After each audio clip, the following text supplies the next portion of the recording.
দারুণ কিছু হয়ে যাবে। এইখানে এই বার্তাটার মধ্যে দিয়ে সারা বাংলায় একটা আলাদা রিফ্লেকশন করতে চায়। তাই আমি জিজ্ঞেস করছি, আপনারা জিজ্ঞেস করুন, এই আগুনটা জ্বালালো কে? বিজেপি আগুন জ্বালিয়েছে। দেশলাই বাক্সটা পেল কোথা থেকে? প্রশাসন যদি শক্তিশালী হতো দেশলাই বাক্স পেত। অতএব দেশলাই বাক্স যারা সাপ্লাই করবে, পরে তারা বলবে আগুন লেগে গেল, জল কোথায় পাওয়া যাবে? এটা হয় না।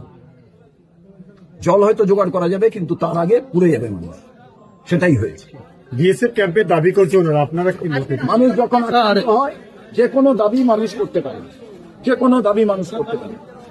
আক্রান্তর পাশে থেকে এবার বিচার বিমর্শ করা প্রয়োজন। এইরকম পরিবারের পাশে দাঁড়ানোটাই সব মানুষের কর্তব্য, সব রাজনৈতিক দলের। এনারা বলছে আমরা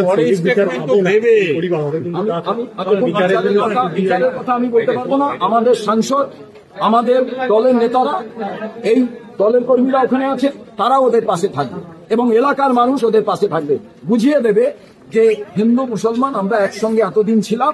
যারা আগুন লাগাতে চেয়েছে, যারা দেশলাই বাক্স সাপ্লাই করেছে, এমনি আগুন লাগে না, একটা কাঠি দরকার হয়। ওই কাঠিটা কারা দিল, আগুনটা কারা লাগালো, আপনারা খুঁজে পেয়ে যাবেন। মুখ্যমন্ত্রী 10 লক্ষ টাকা আর্থিক আমি কিছু বলবো না, তার কারণ সেটা ওই পরিবারের পুরো একেবারে বিষয়। আমি বলবো মুখ্যমন্ত্রী দরকার হলে ওই পরিবারের দুজনকে চাকরি দিক এবং ছেলে মেয়েদের পড়ার ব্যবস্থা করুক, যাতে একেবারে শেষ পর্যন্ত ওদের সমস্ত পড়াশোনা করে। 10 লক্ষ টাকা কদিন থাকবে? আর আমার বাড়ির লোককে মেরে দিয়ে 10 লক্ষ টাকা দিয়ে দিলেই হয়ে যাবে? পুলিশ ফোন ধরেনি দীর্ঘক্ষণ। অধীর চৌধুরী বোঝাতে চেয়েছেন যে কোন জঙ্গলের ভেতরে হরিণ শিকার করার জন্য যদি বাঘ শিকার করবো বলে ভাবে, অনেক সময় হয়ে যায়। এখানে হিন্দু মুসলমান তারা কিন্তু বাঘ, হরিণ, সিংহ সব একসঙ্গে থাকে। এই জায়গায় যে পরিকল্পিতভাবে গোলমালটা করা হয়েছে, এখানকার সাধারণ মুসলিমরা তারা কিন্তু কেউই ইনভলভ নয়। এই ইনভলভটা কিসে? ইনভলভটা দাঙ্গা লাগাবার পরিকল্পনা যারা করছেন সারা বাংলা জুড়ে, বাইনারি পলিটিক্সের জন্য, তারা এই কাজটা করেছেন। এবং সেই কাজটা আগুন যে লাগিয়েছে, আমি জিজ্ঞেস করছি দেশলাই কাঠিটা পেল কোথা থেকে? সেটা কেন প্রশাসন দেখলেন না?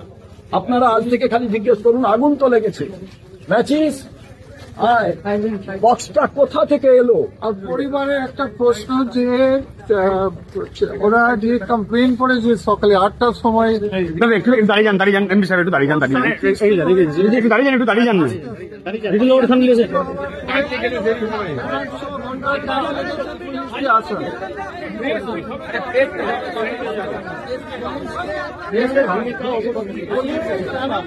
ঘন্টা লেগেছে।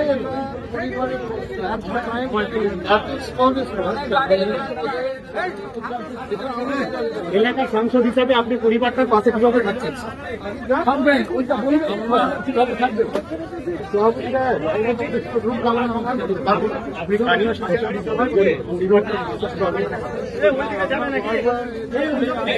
এইখানে